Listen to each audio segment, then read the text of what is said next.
Gracias por sintonizarte al podcast de la Biblia al desnudo. Puedes obtener la transcripción de este episodio en los enlaces de la descripción de este video. Recomendamos echar un vistazo si tienes preguntas o dudas acerca de la traducción o redacción en este episodio, ya que difiere del original en inglés.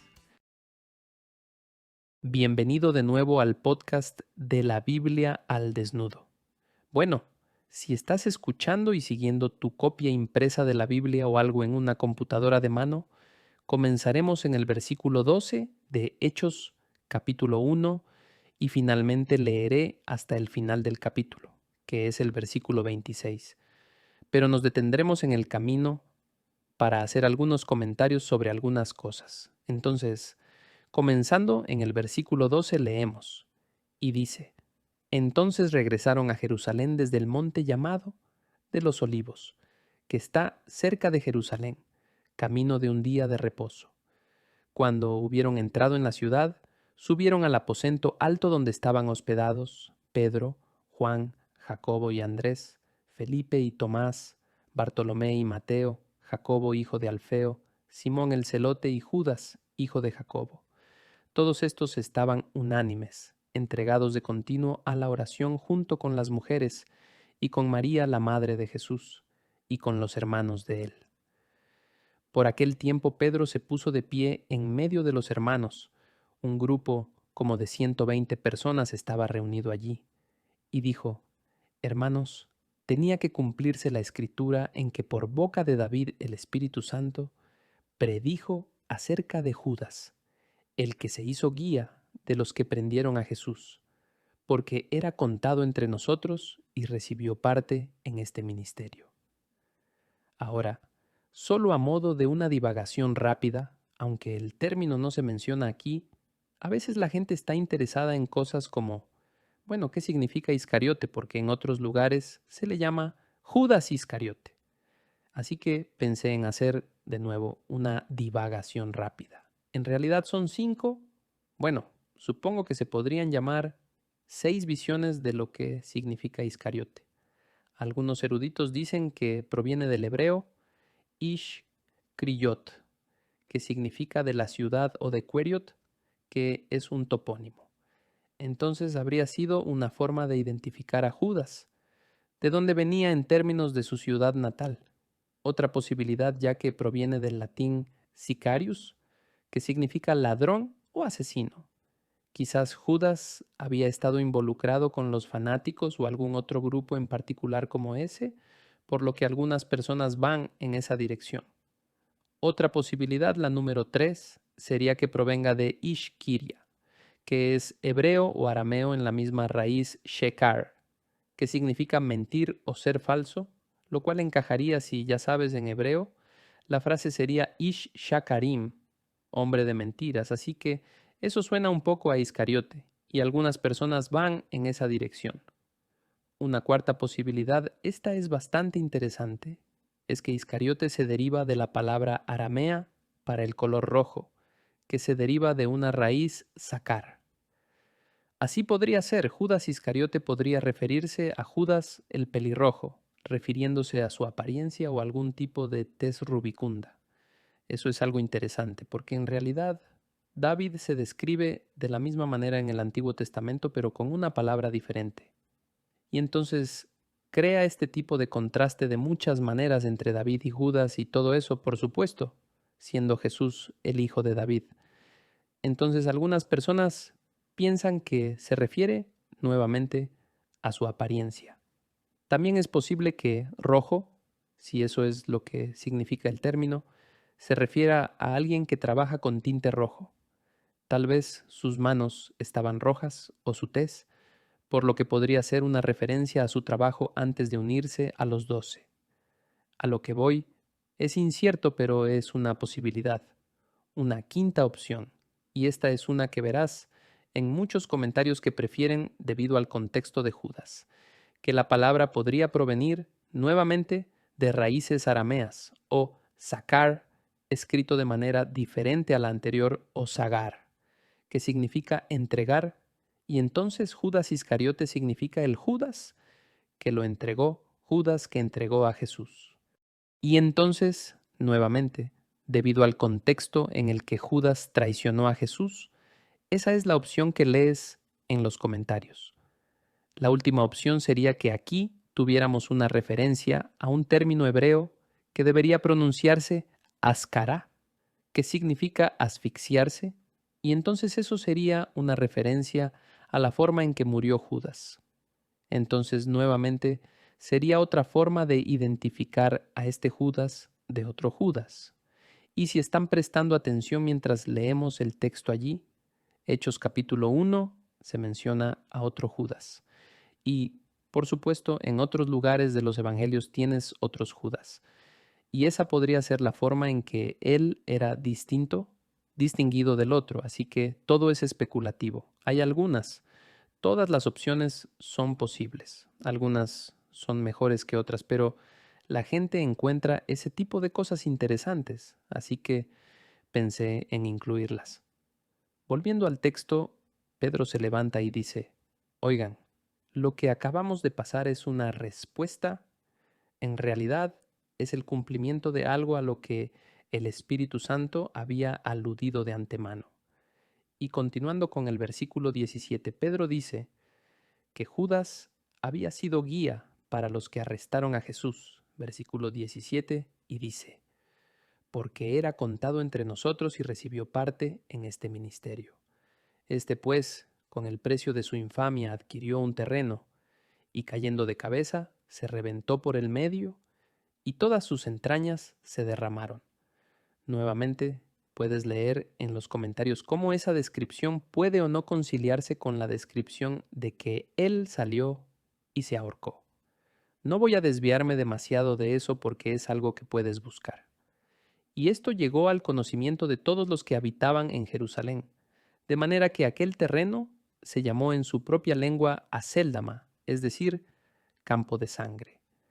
Y aquí Pedro cita dos pasajes de los Salmos para justificar en cierto modo esta idea de que el Espíritu Santo realmente había predicho todo esto de antemano.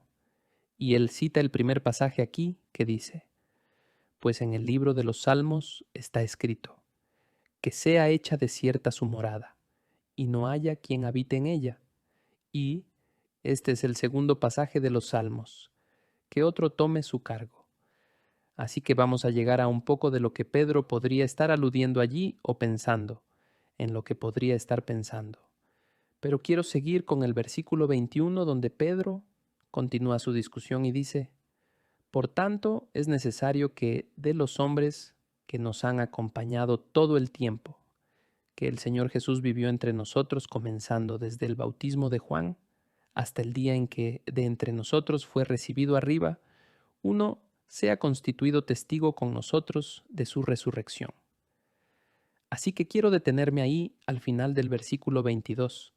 Pedro se siente agobiado porque Judas debe ser reemplazado. Y entonces comienza esta discusión, nuevamente haciendo referencia al hecho de que un pasaje decía que su campamento quede desolado, que no haya nadie que habite en ella, y luego que otro ocupe su cargo. Entonces Pedro reúne dos salmos y cree que la redacción de los salmos era algo que el Espíritu conocía y que de alguna manera seríamos iluminados después del hecho que una de esas personas que habrían estado en el lado de Dios se corrompió.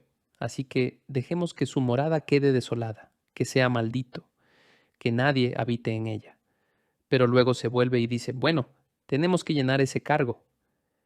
Y esto plantea la cuestión de cuál es el criterio o criterios. Pero creo que vamos a centrarnos en un criterio para ser miembro de los 12 y por lo tanto para el apostolado.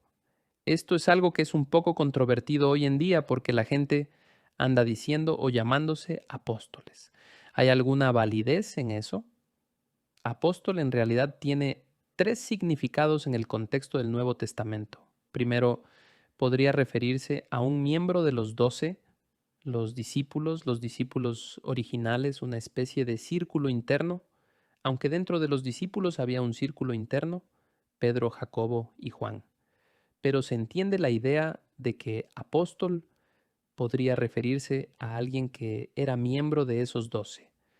Y es interesante cuando Pedro habla de reemplazar a Judas, que era miembro de ese grupo, de los 12, se refiere a ello de esta manera.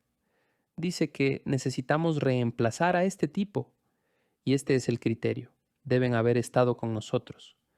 Tienen que habernos acompañado durante el tiempo que el Señor Jesús salió entre nosotros, desde el bautismo de Juan hasta el día en que Jesús ascendió. Ahora estamos en Hechos 1, acabamos de tener la ascensión. Podría referirse a la ascensión o podría referirse a algún otro suceso posterior a la resurrección.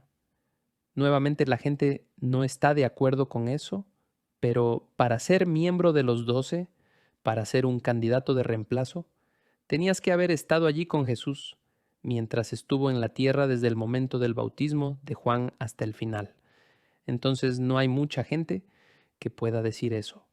Ahora, nuevamente, si regresas a Mateo 10, tendrás ese tipo de posibilidad. Nuevamente, Hechos 1 y 2, la palabra apóstol se usa de los 12 y sería el mismo tipo de contexto. Esa es una manera. Nuevamente podríamos ver qué es un apóstol. Y creo que para la situación aquí, ciertamente es apropiado y se puede ver por lo que dice Pedro. Esto es exactamente lo que está pensando porque expone este criterio sobre haber estado presente con Jesús. Sin embargo, existe otra posibilidad para el apóstol en general en el Nuevo Testamento fuera del 12. En realidad, el término se utiliza para referirse a otras personas de forma muy genérica. Podría simplemente referirse a ser un enviado porque apóstol, apóstolos, en griego, está relacionado con el verbo aposteló, que significa enviar. Y entonces, en un sentido muy amplio, un apóstol era un enviado. Puedes ver cómo eso encajaría con los 12, pero aún más ampliamente cualquiera que fuera enviado a hacer algún tipo de tarea ministerial podría describirse como apóstol. Por ejemplo, en 2 Corintios 8:23, a Tito se le llama apóstol, junto con otras personas que en realidad no se mencionan en el pasaje. Filipenses 2:25, a Epafrodito se le llama apóstol. Y uno que es algo sorprendente es que incluso se hace referencia a Jesús como un apóstolos en el libro de Hebreos, capítulo 3, versículo 1. ¿Por qué? Porque fue enviado por Dios. Entonces se obtiene este sentido muy genérico. Por último, hay una tercera posibilidad, un tercer contexto, no solo una posibilidad. De hecho, ves esto en el Nuevo Testamento y es que puedes pasar del genérico a ser más específico, pero aún no de 12 originales. Y ese es uno, específicamente una persona, específicamente comisionada o enviada por el Cristo resucitado para hacer algo. Y por supuesto el referente más obvio sería Pablo. Pero en realidad se hace referencia a Pablo y a Bernabé con este término en pasajes como Hechos 14:4. Entonces, alguien que es encargado indirectamente, y Pablo, tenemos su historia debido al incidente del camino a Damasco y ese tipo de cosas, por lo que Pablo se distingue de los 12. Nuevamente, él no estuvo allí desde el principio. Piensa en el criterio de Pedro, necesitamos reemplazar a Judas y tiene que ser alguien que esté con nosotros, que nos acompañó durante todo el tiempo que el Señor Jesús y estuvo entre nosotros, comenzando desde el bautismo de Juan hasta el final. Bueno, ese no era Pablo, entonces Pablo se distingue de los 12, pero sin embargo se le da el título de apóstol y lo toma porque fue comisionado por el Cristo resucitado en el camino a Damasco. Y el propio Pablo en pasajes como Romanos 1:1. Hay muchos de estos, pero solo estoy seleccionando ese. Se refiere a sí mismo como un apóstol. Y cuando le preguntaron o cuando sintió la necesidad, probablemente sea mejor decir, cuando sintió la necesidad de defender ese término, en 2 Corintios 9:1, en realidad se refiere a su encuentro con el Cristo resucitado. Él dice en 2 Corintios 9:1 y dice, porque me es por demás escribiros acerca de este servicio a los santos. Pasa al versículo 2, pues conozco vuestra buena disposición, de la que me glorío por vosotros ante los macedonios. Y así sucesivamente. Cuando sale en su defensa dice, ¿no soy yo un apóstol? ¿No he visto al Señor y ese tipo de cosas? Cuando él comienza a defenderse, especialmente en la segunda carta a los Corintios en ciertos contextos, esto es a lo que se remonta. Me encontré con el Señor. Ahora, para los oyentes que han leído el borrador original de El mito, que es verdadero, ahora conocido como el reino invisible, en realidad abordo esto.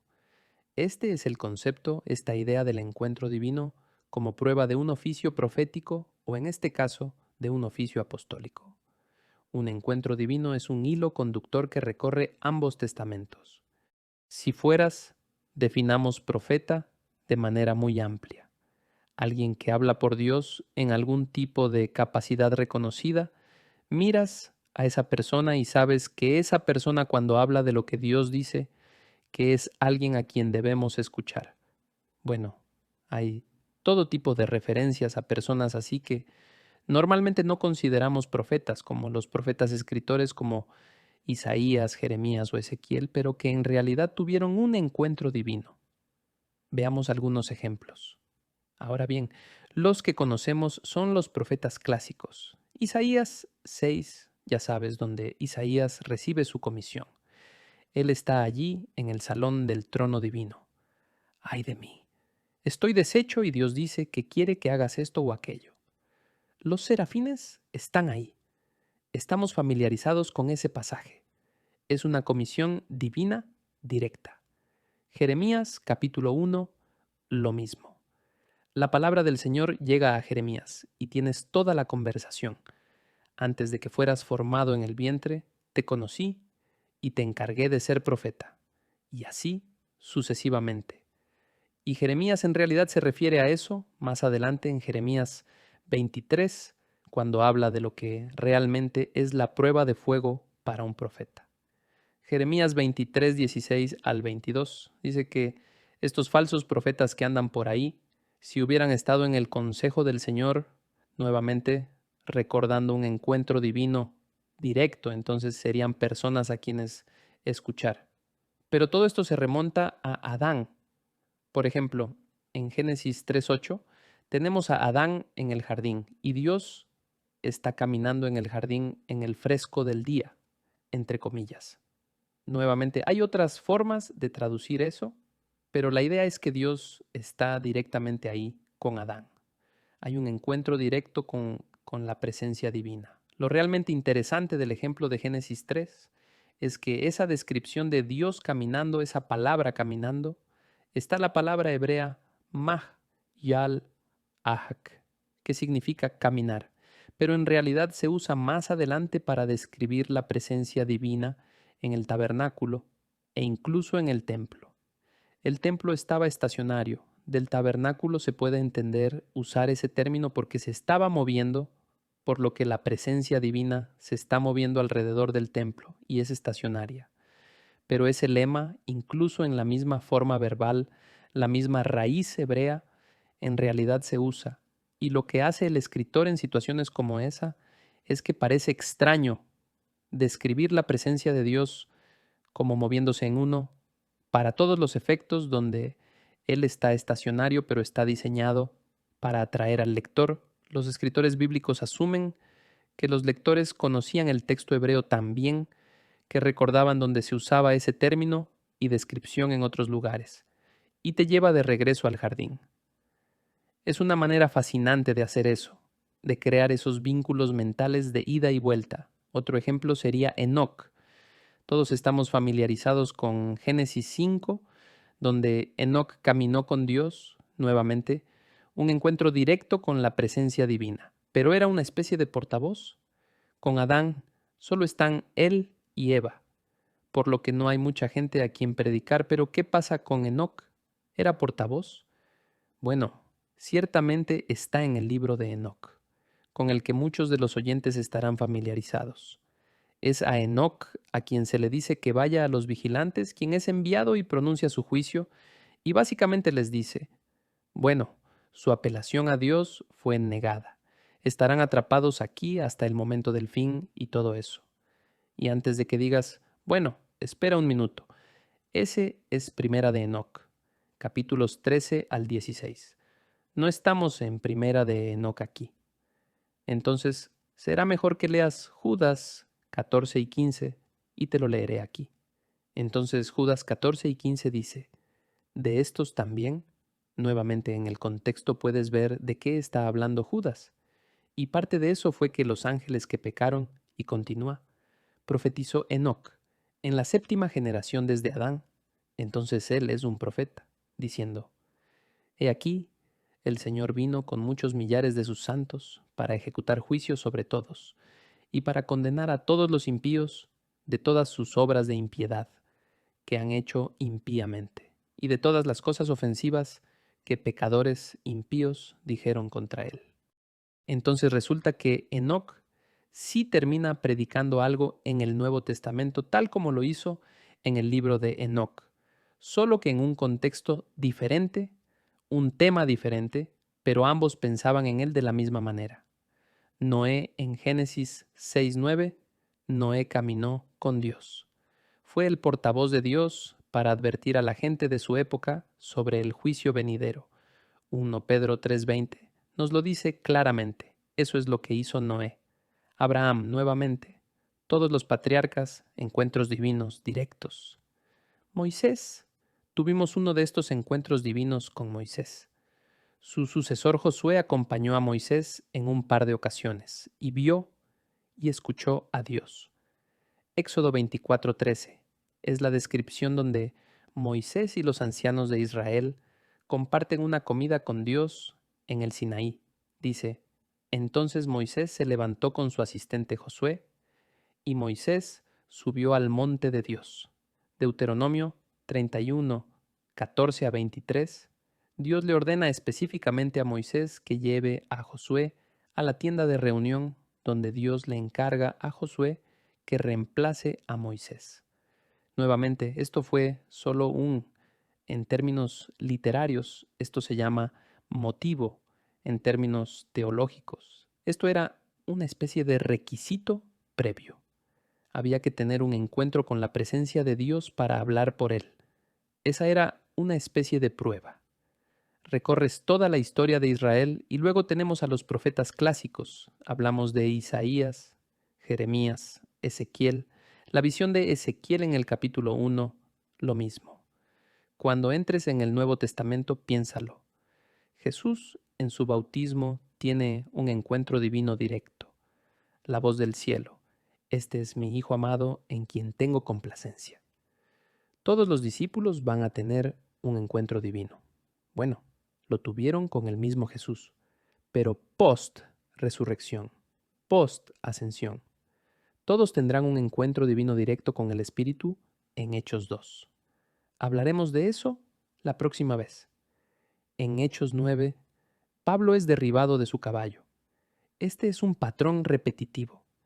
Creo que incluso se puede argumentar que todos nosotros, como creyentes, que somos bautizados en el cuerpo de Cristo, a través del Espíritu estamos en esa tradición. Hablamos por Dios, todos nosotros. Se supone que debemos hablar el Evangelio. Es la gran comisión. Una vez más, hay una continuidad en la idea que creo que es bastante interesante. Volvamos a Hechos 1 y preguntémonos, ¿qué hacen? Pedro presenta el caso. Oigan, ¿tenemos que hacer esto? Aquí está el criterio.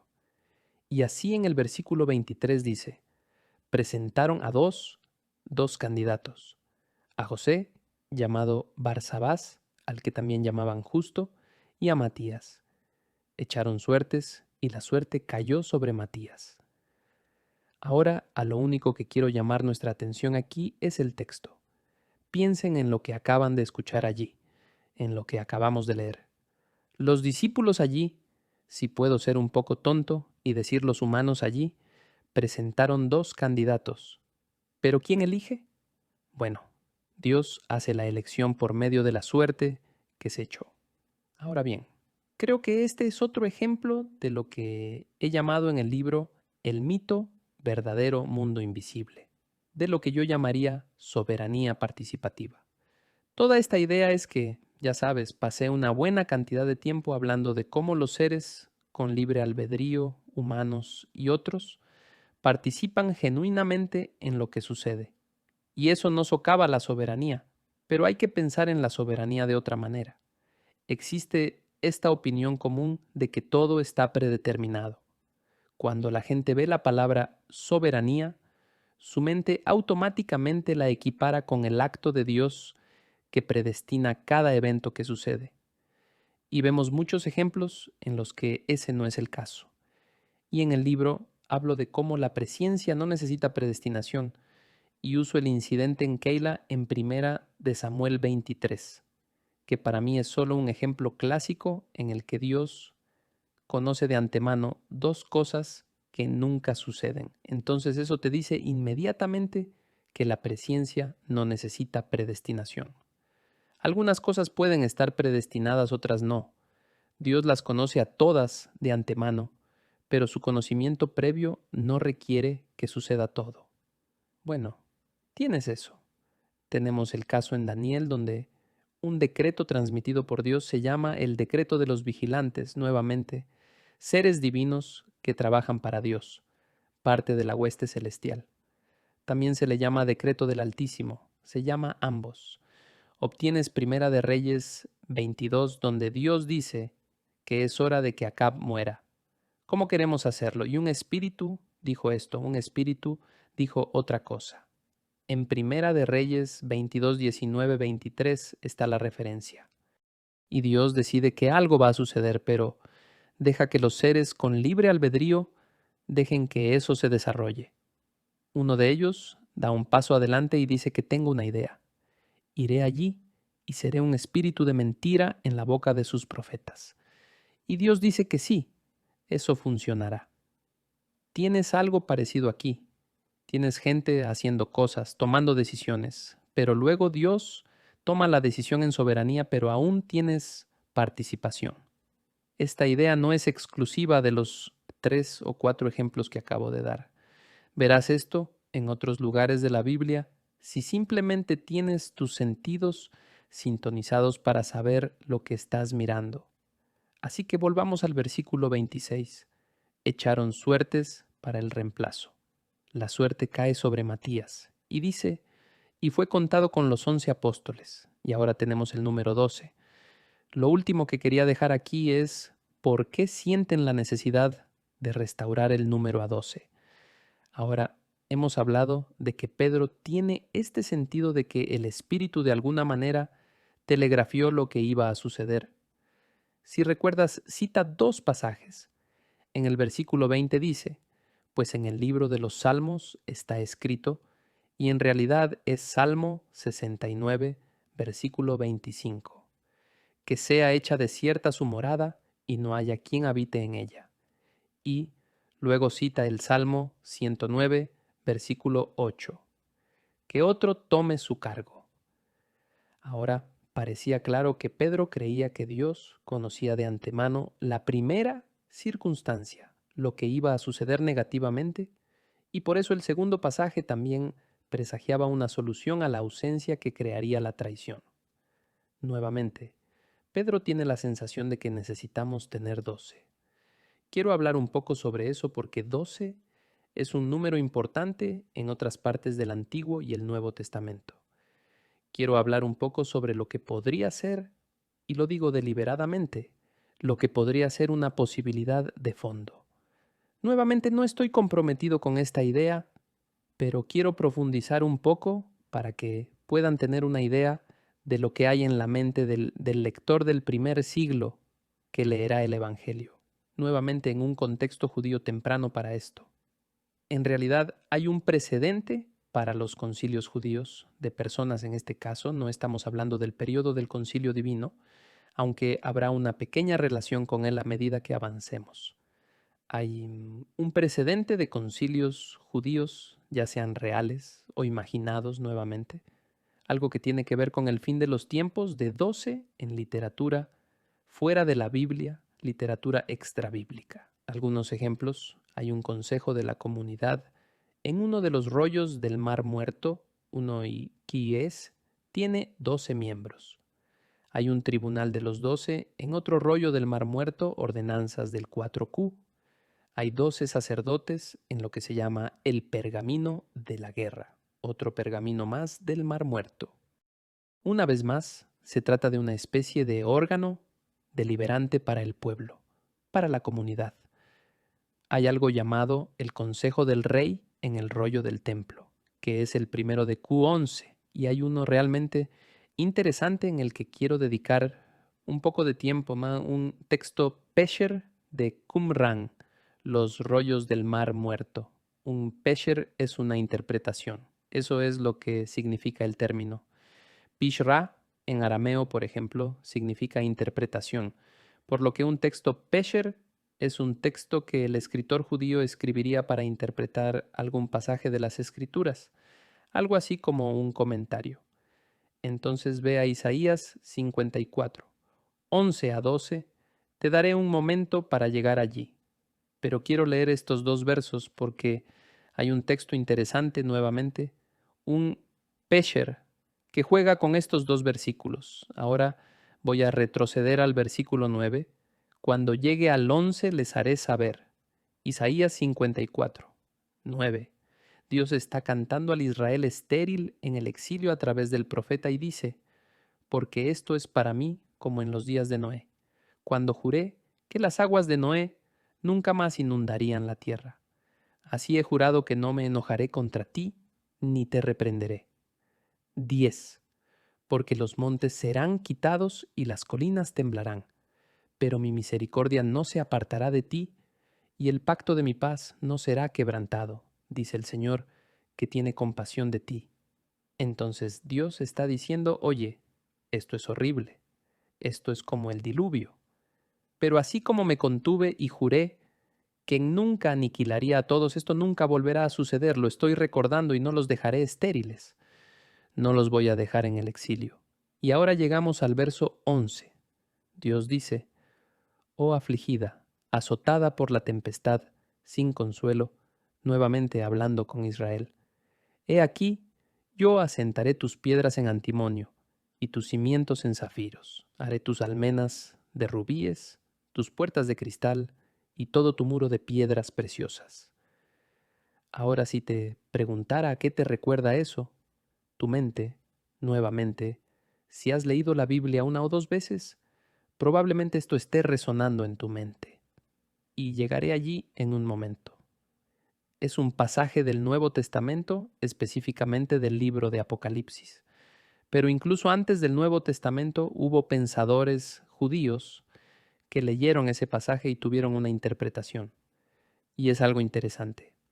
4Q 164, también conocido como 4Q Isaías Pesher, un fragmento de, dice esto. Nuevamente la interpretación que él hará es que Dios hará a todo Israel como pintura para los ojos alrededor del ojo, y eso viene de Isaías 54, 11, uno de los términos hebreos, y tus cimientos en zafiros. Su interpretación es que encontrarán al consejo de la comunidad, a los sacerdotes y al pueblo, a la asamblea de sus elegidos como una piedra de zafiro en medio de otras piedras. Isaías 54, 12 dice, de nuevo haré todas tus almenas de rubíes. Su interpretación se refiere a los 12 principales sacerdotes, que iluminan con el juicio del Urim y Tumim. Falta alguno de ellos, como el sol en toda su luz, y en todas tus puertas de piedras relucientes. Luego hay un fragmento allí, y luego el texto está incompleto. Su interpretación se refiere a los jefes de las tribus de Israel en los últimos días. Así que aquí está el punto. Isaías 54, 11 tiene a Jerusalén o Israel o algo así probablemente. Nuevamente, la ciudad descrita como varias piedras preciosas. El texto de Qumran, el texto de los rollos del Mar Muerto, hace esa conexión, pero toma la descripción y agrega un consejo de 12 jefes de los sacerdotes, uno para cada una de las 12 tribus de Israel y dice que ese consejo estará viviendo en medio de estas piedras preciosas, con una piedra de zafiro en el medio. Ahora zafiro, sapir, es el hebreo.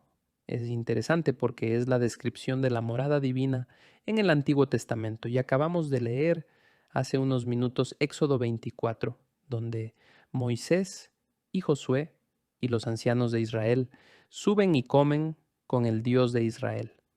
En Éxodo 24:10, la morada de Dios allí está caracterizada con zafiros.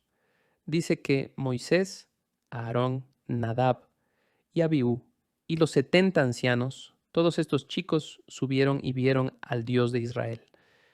Y había bajo sus pies como un pavimento de piedra de zafiro, como el mismo cielo en claridad. Obtienes la misma descripción en Ezequiel 1 del trono divino, Ezequiel 1:26, Ezequiel 10:1. Y el texto de Qumrán hace todas estas conexiones, el consejo de los 12 allí en la ciudad, y dentro de la ciudad está la presencia de Dios, y esto está conectado en sus mentes con los últimos días. Este pasaje se cita Isaías 54, 11, se cita en Apocalipsis 21, versículo 19, de la Nueva Jerusalén. Ahora pienso, de nuevo, que no estoy comprometido con este punto de vista, sino que simplemente los hago pensar un poco, pero el número 12 parece haber sido importante para cumplir con la imagen escatológica o del fin de los tiempos de un todo, es decir, una nación completamente restaurada, redimida del exilio y convertidos en un nuevo pueblo de Dios para la Nueva Jerusalén. Entonces, a la luz de lo que precedió en Hechos 1, conectando la espera del Espíritu con el cumplimiento del lenguaje del nuevo pacto en Jeremías 31, Ezequiel 36, del que hablamos anteriormente en una sesión anterior, la preocupación por una restauración a 12 tiene algo de sentido. De lo contrario, si no tuvieras 12, se enturbiaría el simbolismo y la tipología. Y creo que para terminar, cuando llegamos a Hechos 2, el lector cuidadoso y alfabetizado, nuevamente con el conocimiento del Antiguo Testamento, nuevamente alguien que tenía un conocimiento realmente serio del Antiguo Testamento y del pensamiento teológico judío común que estaba en los días de los apóstoles, esa persona habría recibido el mensaje de que lo que iba a suceder a continuación en Hechos 2 está íntima e indisolublemente ligado a la inauguración del reino de Dios renacido en la tierra. En otras palabras, aquí es cuando realmente comienza todo lo que consideramos el fin de los tiempos. En realidad comienza con lo que sucede en Hechos 2 y luego comienza a desarrollarse progresivamente como algo que precede inextricablemente a la conclusión final, que por supuesto es la segunda venida y el restablecimiento de la Nueva Jerusalén en la tierra. Así que la próxima vez entraremos nuevamente en más de ese pensamiento, más de esas imágenes, más de ese mensaje teológico en Hechos capítulo 2. Les recomendaría que vean el video de El mundo invisible o el de Cristo Hermón y el reino venidero, de mi seminario sobrenatural. Uno de los videos se refiere a la cosmovisión del consejo divino del Nuevo Testamento, y Hechos 2 es parte de eso. Así que la próxima vez que nos veamos, resumiré ese contenido y luego iré más allá.